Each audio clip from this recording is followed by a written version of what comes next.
महंगाई के चलते एफएमसीजी कंपनियों के छोटे पैक पर संकट गहरा गया है। कम आय वर्ग के लोगों और ग्रामीण इलाकों में बेहद लोकप्रिय 1 रुपए से लेकर 5 रुपए तक के पाउच अब महंगाई के सामने बेबस हो गए हैं। अभी तक कंपनियां वजन घटाकर इनकी कीमतों को बढ़ाने से परहेज कर रही थी, लेकिन अब वजन घटाने की गुंजाइश खत्म होने से दाम बढ़ाना ही अकेला विकल्प बचा है।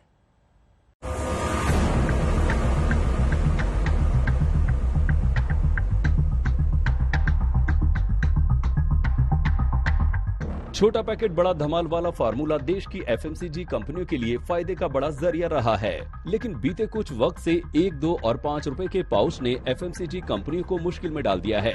दरअसल महंगाई की वजह से देश की सैशे अर्थव्यवस्था पर बुरा असर पड़ रहा है।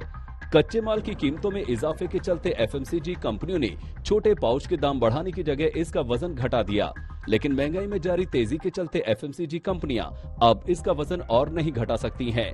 दाम बढ़ाते ही कंपनियों के रेवेन्यू में बड़ा रोल निभाने वाले इस छोटे पैकेट की बिक्री घटने की आशंका है। वजन न घटाने की वजह है कि जिस 1 रुपए के क्लिनिक प्लस शैम्पू से एक बार बाल धोए जा सकते हैं, उसका वजन और घटाते ही एक बार भी बाल धोना मुमकिन नहीं होगा। ऐसे ही हॉर्लिक्स के 2 रुपए के सैशे में 1 कप ड्रिंक बन सकता है, लेकिन अब मात्रा कम करते ही ये 1 कप ड्रिंक भी नहीं बनेगा।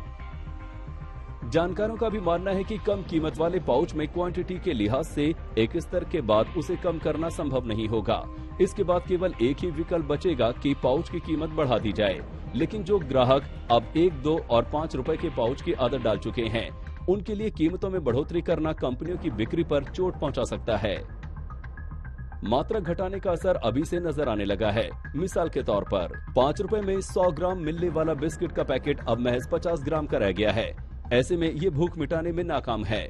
हालांकि इसने अब 10 रुपए के बिस्किट के पैकेट की बिक्री बढ़ा दी है, जबकि 5 रुपए में मिलने वाले पैकेट का रेवेन्यू कम हुआ है और इसकी भरपाई 10 रुपए के पैकेट की बड़ी बिक्री से नहीं हो रही है। ऐसे में कंपनियां ब्रिज पैक यानी किसी प्रोडक्ट की 2 कीमतों के बीच का भी पैक निकाल रही हैं। लेकिन ये केवल एक टेम्परेरी इंतजाम है और असली समाधान महंगाई के घटने और फिर से सस्ते पैकेट का वजन बढ़ने से ही निकल सकता है। हाल ही में जिस तरह से सरकार ने पेट्रोल डीजल के दाम कम करके महंगाई घटाने की कोशिश की है, उसको भी जानकर नाकाफी बता रहे हैं। मई 2014 एक्साइज ड्यूटी डीजल की 3.56 लीटर थी और आज डीजल की एक्साइज ड्यूटी 21.80 लीटर है। सरकार ने 19 रुपए बढ़ाकर 6 रुपए कम कर दिए, उस वक्त में जब प्रति बैरल दर दुनिया में सबसे कम है। सरकार से फरियाद है कि 42% जो राज्य का हिस्सा होता है, भागीदारी होती है, बीते दिनों में प्राइस कट के बाद वो 2.52 का नुकसान झेल रही है पेट्रोल पर और 3.36 का डीजल पे। वित्त मंत्री ने ये सब जानने के बावजूद फ्यूल सेस के बारे में कोई बात नहीं करी, न उसका जिक्र किया, जो कि यूनियन गवर्नमेंट के पास संरक्षित है। ऐसे में अब केवल महंगाई के खुद घटने से ही इस विकट होती जा रही समस्या का समाधान निकल सकता है। आज तक ब्यूरो।